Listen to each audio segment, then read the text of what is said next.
მოგესალმებით მეგობრებო, სახელითა მამისათა, დadzისათა და წმინდისა სულისათა. მშვიდობა თქვენ და ღვთის მადლი თქვენ სახლს. შეიძლება ტატუს გაკეთება? ესე იგი, ნახეთ, დღეს ვისაუბროთ ჩვენ ტატუს შესახებ, ესე ვთქვათ, ზოგადი ინფორმაცია და ესე ვთქვათ, მოკლედ. ნახეთ, ტატუირება როგორც ადამიანის სხეულზე ნაკერების გაკეთების ხელოვნებაა, ხო, და არის სხვადასხვა კულტურაში, ხო? მაგრამ მართლმადიდებლობაში სხეული ითვლება წმინდა ძეგლად, ანუ ღვთის ტაძრად. პირველი კორინთელების მიმართ ეს არის 6:19-20. რომლის დამცველობა და პატივისცემა სავალდებულოა. წმინდა მამები ასავლიან, რომ ჩვენი სხეული არის სულიერი ცხოვრების იარაღი. და ესე ვთქვათ, უნდა ვიზრუნოთ ხო მასზე. ასევე ესე იგი სულიერი მოვალეობაა ეს. ახლა წმინდა მამების მოსაზრებები ტატუს შესახებ. ნახეთ, რას ამბობს წმინდა იოანე უფროპირი. არავითარ შემთხვევაში არ უნდა დავნებდეთ ხორციელი სიამოვნებისათვის. არ უნდა შევწოდოთ ჩვენს სხეულზე, რადგან იგი არის ღვთის საცხოვრისი და მას არ ეკადრება מחვილი, ნაკერი ან სხვა რამ, რაც ამსხრევს მის სიწმინდეს. წმინდა მაქსიმე ამხსარებელი ამბობს, სხეულის კეთილმოწყობა და სიწმინდე არის სულიერი სიბრძნის გარანტი. ამიტომ მეგობრებო, სხეულის დაზიანება თუნდაც საესტეტო მიზნით უნდა გამორიცხული იყოს. წმინდა იერონიმე, ჩვენ სხეულზე არ არის ნებადართული ისეთი რამ, რაც უკვდავ სულ შეამცირებს, პატივს და ვნებს მას. ჩვენ უნდა ვიცოდეთ, მეგობრებო, რომ სხეული არის ტაძარი, ხო, სადაც მარხვის, ლოცვისა და სიწმინდის შენახვა ხდება. წმინდა მამები გვასწავლიან, რომ სხეულს უნდა გავუფრთხილდეთ, ხო? არ მოვიქცეთ როგორც რაიმე უბრალო საგანზე. ტატუ, რომელიც წარმოადგენს მუდმივ და ხელოვნურ კვალს სხეულზე, ხშირად ასოცირდება ასევე ცოდვილ ამპარტავნულ სურვილებთან. გესმით? ნამდვილად. ეს ასოცირდება ნამდვილად, ესე იგი ამპარტავნურ, ესე იგი სურვილებთან, ხო, რაღაც საკუთარი თავის განსაკუთრებულად წარმოჩინებასთან, რაც ეკლესიის მოძღვრებაში ხშირად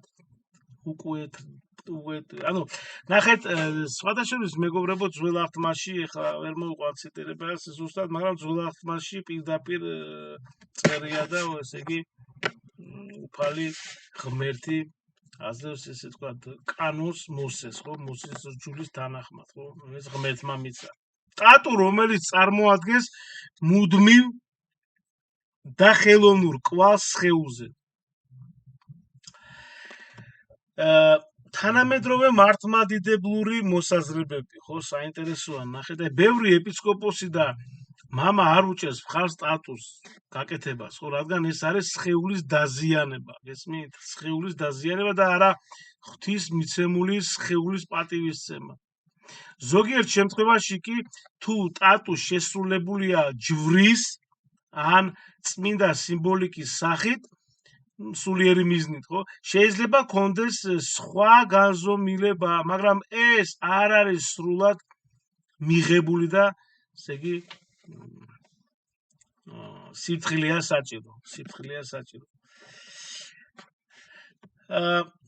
რამოდენიმე გთავაზობ წმინდა მამების ესე იგი მოსაზრებას ამასთან დაკავშირებით, ხო? ნახეთ, წმინდა ანტონი დიდი ამბობს, რომ სხეული არის სულიერი ბრძოლის სათავე. მას ნუ შეაწუხებ, ნუ დააზიანებ, რადგან ამით დაქვეითდები. წმინდა მეფე დავითი ხო, მე ვარ სასწაულად შექმნილი შენს თვალწინ, სასწაულად ვქმნი შენ სულს. ეს არის ფსალმუნი 128. 128. აქედან გამომდინარე, მეგობრებო, სხეულის დაზიანება უხეშობაა ღვთის ქმნილების მიმართ, ხო? ნუ ეხლა აღარ ვამბობ ესე იგი ცხვირის და ყურის და ლოყის და ასე შემდეგ და იქით კიდევ არესის რო ესე იგი იცვლიან და მოკლედ ღმერთმა ყველა შეუნდოს და შეიწყალოს და დაიფაროს. წმინდა პავლე მოციქული, მეგობრებო, ამბობს, რომ უფალი თქვენი სულისა წმინდას, პირველი კორინთელების მიმართ არის 7:34. ამიტომ სულთა და წმინდა უნდა იყოს როგორც სული, ისე სხეული, ხო? ესე იგი, ეხლა როგორ მოიქცეს, აი თქვა მართლმადიდებელი სტატუს საკითხთან დაკავშირებით, ხო? პირველ რიგში სიფრთხილე და სულიერი წყობრი, ესე იგი, ნახეთ შეკითხვა, აი რატომ მინდა სტატუ? ესე იგი, კითხვა რომ დავისვათ, ხო? დავუსვათ. ანუ უნდა ილოცო, ითხოვო მოძღვრის რჩევა, გამჭვირვალედ, ესე იგი, შეხედო საკუთარ სურვილს, ხო? სხეულისადმი მზრუნველობა თუ გადაწყვეტ, რომ სტატუ არ უნდა გქონდეს, არ მიეცე ამ ცდუნებას. სტატუ როგორც მუდმივი კვალის დატოვება სხეულზე, ხო, მართლმადიდებლური სწავლების თვალსაზრისით ხშირად უკავშირდება ანუ უარყოფით კონტექსტს, ხო, რადგან ნახეთ ეს დაზიანებაა სხეულისა, რომელიც ღვთის ძეგლია, ხო? იწვევს სულიერ ცდუნებას და ამპარტავნობის ამსახველ სურვილს. წმინდა იოანე ოქროპირი ამბობს, რომ სხეული არის სულის ტაძარი, წმინდა და არარაობრივი ნივთი, რომელსაც არ უნდა დავნებდეთ ხელოვნურ და მუდმივ ნიშნებს, რომლებიც მას აზიანებს და სიწმინდეს არღვევს. მისი სიტყვებით სხეულის ცეცხლი და მახვილი ცოდვით და ამპარტავნებით უნდა ავარიდოთ, ხო, რადგან სხეული არის ღვთის ტაძარი. წმინდა მაქსიმე აღსარებელი ამბობს, სხეულზე მორთულობა, რომელიც გულისხმობს მის ხელოვნურ და მუდმივ დაზიანებას, არის სულიერი დაცემის ნიშანი, რომელიც სულიერ სიწმინდეს ეწინააღმდეგება. მაქსიმე აღსარებელი გვასწავლის, მეგობრებო, რომ სხეულის სიწმინდესა და სიწმინდის შენარჩუნება, ხო, აი, უნდა იყოს, ესე იგი, ჩვენთვის უპირველესი უნდა იყოს, ხო? წმინდა იერონიმე ამბობს, რომ სხეული, რომელიც არის ღვთის ხატება, არ უნდა იყოს მორიგი მასალა ხელოვნური מחვილებისა და ცრემლებისთვის, რომლებიც არასდროს შრება.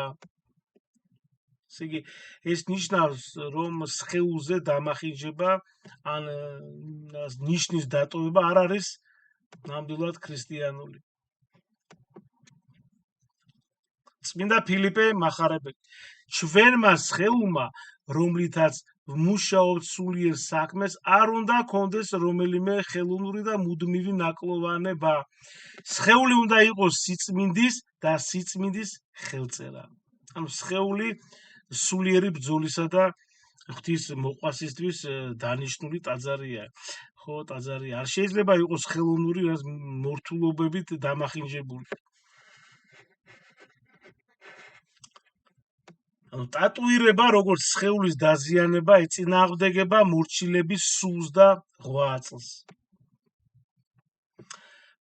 მოვჭით, მეგობრებო, და ეს ძალიან მოკლედ, რა თქმა უნდა, ამის შესახებ, ტატუს შესახებ და ძალიან აი პატარა, ესე იგი, დასკვნასავით მინდა რომ ვკითხავთ, რომ ტატუ როგორც სხეულზე ხელოვნური და მუდმივი ნიშნის დატოვებაა, ხო, მართლმადიდებელი წმინდა მამის აზრით არ შეესაბამება სხეულის სიწმინდისა და პატივისცემის მოძღვრების, ხო, რადგან სხეული არის ღვთის ტაძარი და მას უნდა მივუდგეთ სიფრთხილით, რა თქმა უნდა, არა როგორც ნივთს, არამედ როგორც სულიერი ბრძოლის იარაღს. შეგიწიროთ უფალმა, ვინც მისმენდით ყველას მადლი უფლისა ჩვენისა იესო ქრისტესი და სიყვარული ღვთისა და მამისა და ზიარება სული საწმინდისა იყოს თქვენ ყოველთა თანა. ამინ. გაიხარეთ, მადლობა.